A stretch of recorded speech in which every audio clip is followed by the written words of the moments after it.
Okay, let's get into your reading, Scorpio. Okay, I really feel like someone here has feelings for you. They feel very connected to you, but they are not being super forward, okay? So the moon here is about hiding, like sort of this hiding energy, not necessarily expressing this, like really just suppressing, okay? Not expressing, but suppressing, keeping it to themselves. There's a sort of hiding energy coming through with the moon, but the moon also does show emotion, right? It's ruled by Pisces and it's ruled by Neptune, which is a very spiritual planet. And I want to hold that one thing in the title up front, okay? Because you're going to find out by the end of this reading exactly what it is that made this person love you twice as much. And it isn't your looks. And it isn't anything you did to impress them. It's something much simpler and much bigger than that. And I'll let the cards build all the way up to it. So listen, if you're here, I feel like this reading found you for a reason. You are here for a reason. This is meant for you. If you're seeing this, it's 100% meant for you. Let me just tell you this, okay? Do not skip this. I am telling you, such a powerful energy here. This person feels so connected to you. Boom. You cannot make this up, okay? And the moon card shows a path running between two towers, okay? A dog and a wolf howling up at it, a crayfish crawling out of the water, and everything lit in that half light where nothing shows its full shape. And it's the perfect card to open this because it's the card of things kept hidden, of feelings under the surface, of an emotion that's real, but not yet brought into the light. And I want you to understand what that means about this person from the very start, okay? The silence you've been experiencing from them is not empty. It's full. It's full of something they're holding under the surface, suppressing, keeping to themselves. And the moon is telling you there is a whole emotional world going on in there that you haven't been allowed to see yet. The Ten of Pentacles. The Ten of Pentacles shows that this person feels so connected to you, so drawn to you. They see you as life partner material. They see you as the kind of person they can be with, they can grow with, they can have something work out with. They feel so connected to you and so drawn to you. They literally appreciate you so much, and they literally see that you can be their life partner. And I want to be clear about how significant this specific card is here, okay? Because the Ten of Pentacles is not a crush card. It's not a butterflies card. It shows an old man with his dogs, a couple, a child, 3 generations standing together under an archway with the family crest carved into the stone. It is the card of legacy, of building something that lasts generations. So when this is the card for how they see you, okay, they are not thinking about a fling. They're thinking about a life, the whole architecture of a future, a home, a family, growing old. That's the scale of what they see when they look at you. And that scale is part of why they've gone so quiet, because it's a lot to feel and not know what to do with. And I want to name something specific about being seen this way, okay? Because it cuts both directions. Being seen as life partner material is the most flattering thing in this reading. And it's also the reason for the paralysis, because you don't get nervous about someone you see as temporary. You get careful, painfully careful, about the person you've decided you want for life. So the very weight that's freezing them, okay, is the proof of how seriously they're taking you. A casual feeling moves fast because it has nothing to lose. A life partner feeling moves slow because it feels like it has everything to lose, and this person is moving slow for the biggest possible reason. Now, with the Five of Swords, I'm going to check this out, because why did the Five of Swords come out with the Ten of Pentacles? Okay, the Five of Swords. This person loves you a lot. They care so much about you, okay? They feel like you are so, so special. Your person here feels that you are so, so special. You are so kind. You're literally life partner material. The reason why we have this Five of Swords is because they have been so traumatized and hurt in their past, okay? So romantically, they've been so hurt and so frustrated regarding their past. They literally think to themselves, oh my God, I've been through so much in the past. I've gone through so much pain and heartbreak and sadness and frustration and pain and trauma. I've been through so much. And they get scared. They get overwhelmed. They don't know how to cope with it, right? And the Five of Swords shows a figure gathering up swords, okay? A slight smirk, two other figures walking away in the background, heads down, defeated. And it's the card of the hollow victory, of conflict that leaves everyone worse off, of battles that cost more than they gave.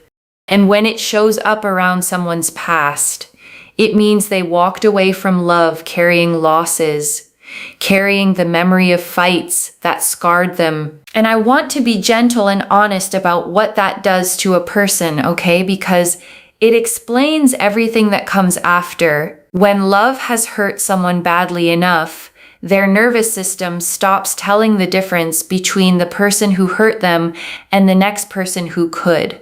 A new love, even a safe one, even the right one, sets off the same alarms as the old danger. So when this person hesitates around you, okay, some of what they're feeling isn't even about you at all. It's an old alarm going off.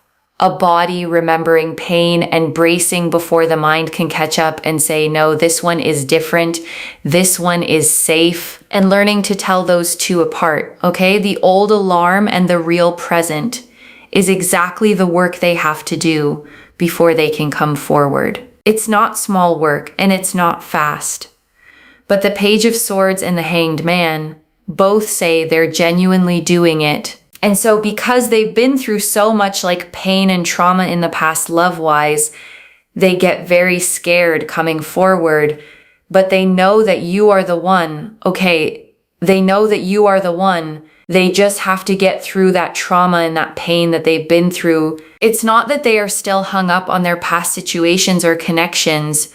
It's more so the fact that they've been through so much in the past that obviously they just get really overwhelmed, like doing it again. And I want to sit with that distinction, okay, because it's genuinely important and easy to get wrong. They are not hung up on an ex. This is not someone pining for someone else. The thing holding them back is not another person. It's the memory of pain. And those are completely different blocks. It's a bit like, right? If you've been rejected for a job 20 times, going to that 21st job interview can feel quite overwhelming. Even if you feel like, okay, that's definitely going to be the one, you can still have reservations and doubt. It's very normal, right? So that's what I see here, is that they literally believe that you are the one for them. They feel like you are so connected to them. They feel like you are their person, okay? And I want to draw out one more layer of that job interview picture, okay? Because it explains the exact flavor of their hesitation. The person who's been turned down 20 times doesn't just fear the 21st no. They fear their own hope. They've learned that hoping is what makes the rejection hurt. So they protect themselves by refusing to fully hope at all. And that's the quiet battle inside this person, okay? A huge part of them is certain you're the one. And another part is terrified to let itself believe that fully. Because believing it is what would make losing it unbearable. So they hold the certainty and the fear at the very same time. And that is an exhausting way to carry a feeling this big. And I want to expand that job interview idea a little, okay? Because it's a really accurate picture of what's happening in them. The person walking into that 21st interview isn't hesitating because they don't want the job. They're hesitating because wanting it so much is exactly what makes it terrifying. The more it matters, the more there is to lose. And the more the old rejections start whispering, and that's this person with you, okay? It's not that you matter too little to act on. It's that you matter so much that acting on it feels enormous, and their scars start speaking up the moment they get close to something real. We got quite a few cards here. 1 second. But they get overwhelmed. They get scared. The Page of Swords. We've got the Page of Swords. They feel like you are their person. They want to have this transformation. They don't want to be stuck, in their ways. And what I mean by that really is that they don't want to be stuck in a cycle, in a situation where the past just affects them. Again, not the past person or anything. It's the past, like trauma and the heartbreak and the sadness and, the overwhelming emotions of what they had to deal with when something didn't work out in the past. They don't want to be stuck in that kind of energy. And the Page of Swords is shown standing on a windy hilltop, okay? Sword raised, hair and clothes blown back, alert and ready and looking forward. It's the card of new mental energy, of someone deciding to face something with clear eyes, of the first move toward a breakthrough. So this card is genuinely hopeful, okay? Because it means they don't want to stay stuck. They're not resigned to their fear. There's a part of them actively wanting to break the cycle, to be different this time, to not let the past run the future. So they know that you're the one. The Hierophant here shows family energy, okay? This is Taurus energy. You've got double Taurus energy here. We got the Bull here as well. Basically, Taurus is a fixed sign, okay? And it is to do with being locked in when it comes to commitment, when it comes to stability, when it comes to marriage, for example. It's about being locked in and completely faithful, loyal, and committed. So they know that you are the one, okay? They know that you are the one that they want to be locked in with. And the Hierophant shows a robed figure between two pillars, okay? Two students kneeling before him. A hand raised in blessing. It's the card of tradition, of sacred commitment, of the formal, serious, institutional kind of union, marriage in its most committed sense, and paired with double Taurus, okay? The most loyal, most locked in, most faithful sign in the whole zodiac. You're getting a picture of someone who does not do things halfway when this person commits. They commit fully, permanently, the being locked in kind. And that's exactly the kind of person who's terrified to start, because for them, starting means forever. The Page of Swords again. Page of Swords. They want to be proactive. They want to come forward. They want to say something. They want to work towards this connection. Yes, they have their little wobbles and their little struggles because of what they've been through in their past. But they want to do this. The Magician and the Knight of Cups. Magician is about communication. And we've also got here as well the Knight of Cups. They're going to come forward romantically and express themselves to you and progress things along with you and move things in that direction. And the Magician stands at his table with all four suits before him, okay? One hand raised to the sky, one to the ground, the infinity symbol over his head. It's the card of making things happen, of intention turning into action, and specifically here, of communication, of finally finding the words. And the Knight of Cups, okay, this is the romantic of the whole deck. A knight riding slowly and gracefully, offering a cup out in front of him, armor decorated with fish and wings. He is the card of the lover who arrives with his heart extended, the one who comes bearing feelings, the proposal, the confession, the offering of the heart. So between the Magician and the Knight of Cups, okay, you have the finding of the words and the offering of the heart side by side. This is the reading showing you that the coming forward is genuinely in the cards, not as a fantasy, but as a real movement this person is building toward. And I want to add something about the Knight of Cups specifically, okay? Because it says something about how they'll come. This knight doesn't charge like the others. He moves slowly, deliberately, his horse walking, not galloping. And that tells you the approach when it comes won't be reckless or impulsive. It'll be considered gentle, offered with care, which fits everything else we've seen, okay? Because a person carrying this much fear isn't going to burst through the door.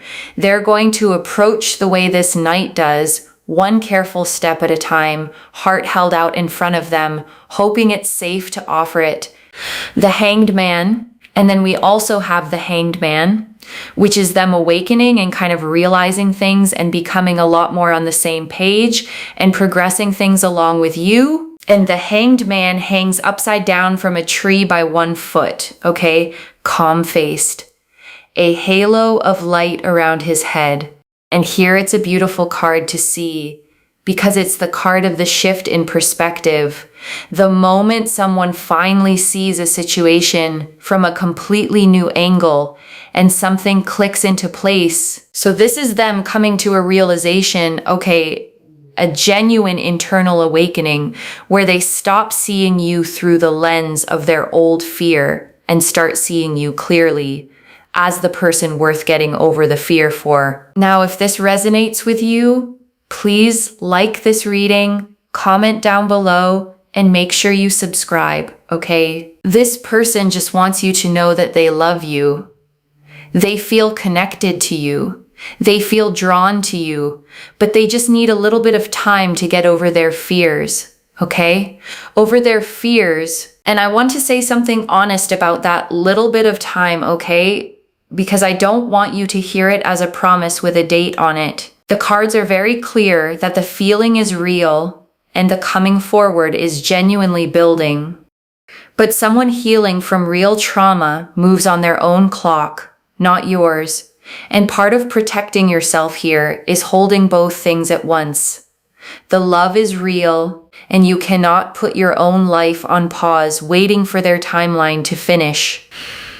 I don't want you to move on. So we have here, I don't want you to move on, because they literally do not want you to move on. It's very, very obvious from all of this that they literally do not want you to move on. They do not want you to be with someone else or to be connected with someone else. Please forgive me. We also have here as well, please forgive me, because I do feel like they will come to you with an apology and be like, I'm so sorry this took so long. I'm so sorry it took so much time. I'm so sorry I wasn't able to do enough, okay? They will feel very, very bad, and also very, very sad in regards to this. And I want you to actually picture that apology for a second, okay? Because it tells you something about the character underneath the fear. A person who plans to apologize for taking too long is a person who knows their silence had a cost. They're not oblivious to what the waiting did to you. They're aware of it. They feel guilty about it, and they intend to own it. And that awareness is its own kind of care. And I want to sit with the shape of that apology for one more moment, okay? Because there are 3 sorries in it, and each one points at something real. I'm sorry this took so long. That's them acknowledging the waiting. I'm sorry it took so much time. That's them knowing the delay had weight. I'm sorry I wasn't able to do enough. That's them owning that their fear cost you something. And a person rehearsing all 3 of those, okay, even silently, is a person who has been thinking about you far more than their silence ever showed. The apology exists because the caring never stopped. It just couldn't get past the fear to reach you yet. They feel physically very attracted to you. So if you're thinking to yourself, oh my God, are they not doing so much because they're not physically attracted? No, it's got nothing to do with that, because they're physically very attracted to you. They feel very, very connected to you. They feel very drawn to you. It's more so the fact that the fear of things breaking down in their past and that sadness they had to deal with was just all consuming. It was very, very consuming and very overwhelming for them, to the point where it's been so stressful. Okay, so let me tell you something. The one thing that they like so much about you is just you as a whole. Okay, you as a whole. Everything. Like just you as a whole. That's the one thing that they really, really like about you, is just you as a whole. You with everything, because you might think, oh, is it because of this? Or, certain parts of your like insecurity, the way you're thinking to yourself, is it because of this? Is they like you as you are, okay? And this is the one thing, okay, this is the answer to the title. The thing that made this person love you twice as much isn't a feature. It isn't one attractive quality you could point to and name. It's the whole of you, the entire person, the parts you'd list as flaws included. The one thing that they really, really love about you is who you are. Like you as you, okay? So they're going to come forward. Don't worry. This person right now is sort of in a hide and seek energy where, they're not really doing a lot, right? But they're going to come forward and they're going to express themselves to you, and they're going to be very proactive towards you and make things work. And we do have here, just be patient with me, and they don't want you to move on, okay? But focus on yourself. You take care of yourself and just make sure you're not sitting around and waiting. I think that, that just is all consuming for you energetically. It's not going to help you. It's not going to make you feel good. So don't just sit and wait. You know what I mean? Focus on you. You put yourself first. Very important stuff. And I want to underline that advice, okay? Because it's the single most important instruction in this whole reading. And it's easy to skate past in all the romance. Be patient with them if you choose to. But patient is not the same as waiting. Patience is living your full life while leaving the door open. Waiting is putting your life on hold with your eyes fixed on a door that opens on someone else's schedule. And the second one hollows you out, okay? It drains you. It makes you smaller. And ironically, it makes you less like the whole vibrant, complete person they fell for in the first place. So focusing on yourself isn't giving up on them. It's staying the exact person they don't want to lose. The Tower. We've got the Tower. So there's a rebuild. There's a sense here of things really progressing. Building, the building blocks. There's a lot of progress. There's a lot of movement. There's a lot of, there's just a lot more that is going to happen, basically. And it's like Rapunzel. I remember the story of Rapunzel here, because I feel like they're going to come up and to a degree come in, work for the connection. And I feel like that's really something that's going to happen. Just because they haven't done it so far doesn't mean it won't happen. Okay, so that's very, very important there. And I want to reframe the Tower for you here, okay? Because people brace when they see it, and the reader is using it in a specific way. The Tower shows a lightning-struck tower, the crown blown off, figures falling from it. And yes, it's usually a card of sudden collapse, but a collapse clears the ground. And here it's being read as the rebuild, okay? The old structure of fear coming down so that something new can actually be built on cleared ground. The old walls this person hid behind have to fall before they can come forward. And the Tower is that wall coming down. And I want to name why that has to happen first, okay? Because it's the piece people resist. You cannot build something real on top of a structure made of fear. The walls this person put up to survive their past were load-bearing for a while. They genuinely kept them standing, but those same walls are now the exact thing keeping you out. So the tower isn't punishment here, okay? It's demolition before construction. The fearful old structure comes down, sometimes suddenly, sometimes in a single moment of clarity. And on the cleared ground, something honest finally gets to be built. And the reading is telling you that demolition is coming, which means the building is coming right behind it. So let's get another card out, another message card. They love you because you are you. So they love you because you are you. Okay.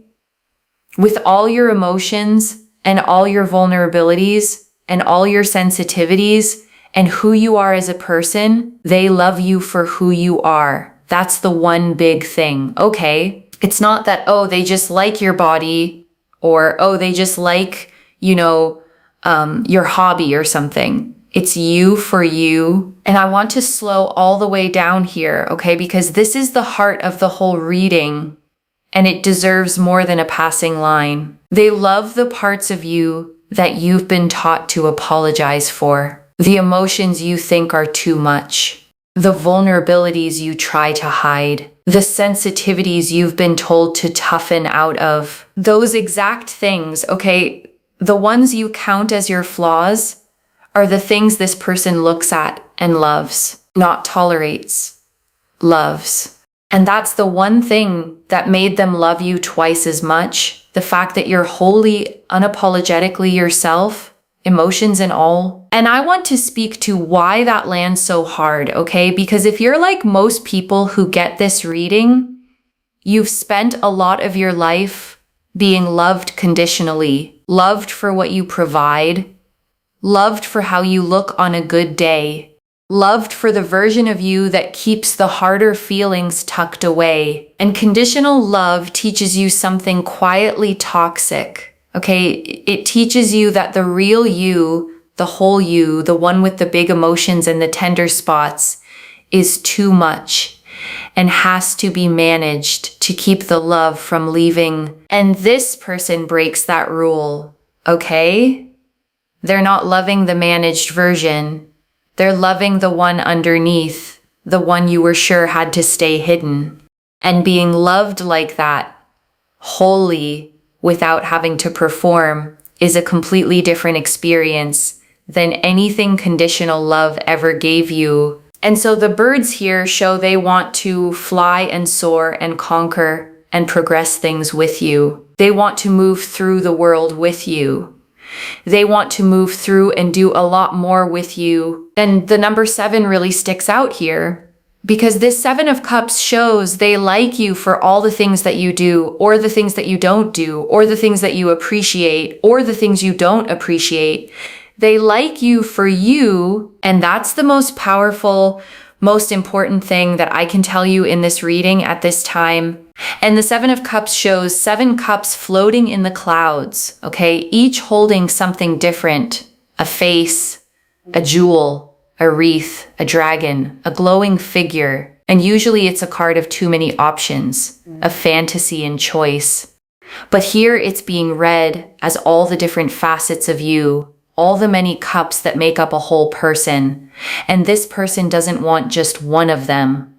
They want the whole set, every cup, the full, complicated, complete you. And before the final message, I want to leave a few things to actually hold on to. Okay, the first, the block is fear, not doubt about you, loves. Every card said the feeling is enormous. The 10 of Pentacles, the Hierophant, the double Taurus, life partner, locked in, forever energy.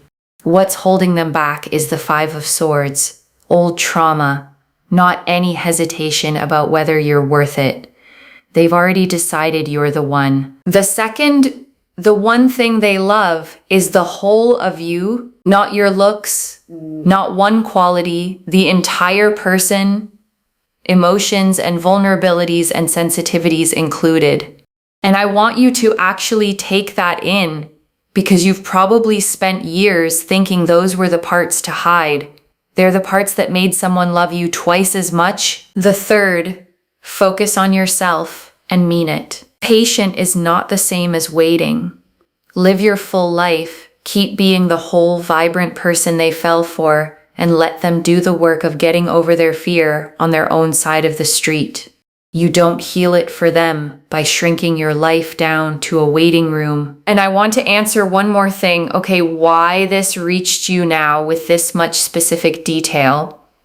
Because you were starting to wonder if the reason they weren't moving was something wrong with you, some flaw, some part of you that wasn't enough. And it's the exact opposite, okay? The reason they're frozen is that you're so much the one that acting on it terrifies their old wounds. You were never the problem. You were the whole point. I don't pull the 10 of Pentacles, the Hierophant, double Taurus, the Magician, the Knight of Cups, and message cards that literally say, I don't want you to move on and please forgive me, all in one reading by accident. And I want to speak to the small doubting part of you for a second, okay? The one quietly thinking, but if they loved me that much, they'd just say it. That voice doesn't understand trauma. The people who've been hurt the most are the slowest to reach for the thing they want the most, precisely because it matters the most. Set that voice down tonight. This is already clear, okay? The moon confirmed hidden, suppressed feeling under the surface. The 10 of Pentacles, Hierophant, and double Taurus confirmed they see you as a locked-in, life partner, forever person. The 5 of Swords and the job interview fear confirmed the block is past trauma, not doubt, and not another person. The Page of Swords, Magician, Knight of Cups, and Hanged Man confirmed they want to break the cycle, find the words, and come forward. The message cards confirmed they don't want you to move on and they'll apologize for the delay. And the Tower and 7 of Cups confirmed a rebuild and that they love the whole of you exactly as you are. So let me lay this all out one final time. Okay, slowly, so it actually settles. Someone sees you as their life partner, okay? They're locked in forever, the one person. And they are physically drawn to you and deeply, completely connected to you. And they're frozen, not by doubt about you, but by the scars of a past that hurt them badly. And they're working genuinely toward getting over it and coming forward with an apology for the delay. And the one thing that made them love you twice as much is the whole of you. Every emotion, every vulnerability, every part you thought you had to hide. And your job is to keep being exactly that whole person, focused on your own life, not shrinking into a waiting room for them. One message. They didn't fall for one thing about you. They fell for all of you, which is the one thing you can never lose by being yourself. If this resonated, loves, let me know what hit hardest. I genuinely read every comment, okay, even the ones I can't always reply to individually. Your story becomes part of the reason this reading keeps finding the next person who needs it too. Like this reading, and make sure that you're subscribed, and I'll see you in the next one. Wherever you're watching this from, okay, I want you to actually feel this settle in before you go. You have probably spent a long time, okay, believing the way to be loved was to hide certain parts of yourself, to be less emotional, less sensitive, less much, to smooth yourself down into something easier to want. And here is someone who looked at all of it, okay, the emotions, the vulnerabilities, the sensitivities, the whole unedited person, and loved you more for it, not less. So please stop hiding the parts you thought disqualified you, okay? Because they're the parts that made someone fall. The whole of you was never too much. It was the exact thing that made you unforgettable. Take care of yourself. Bye, loves.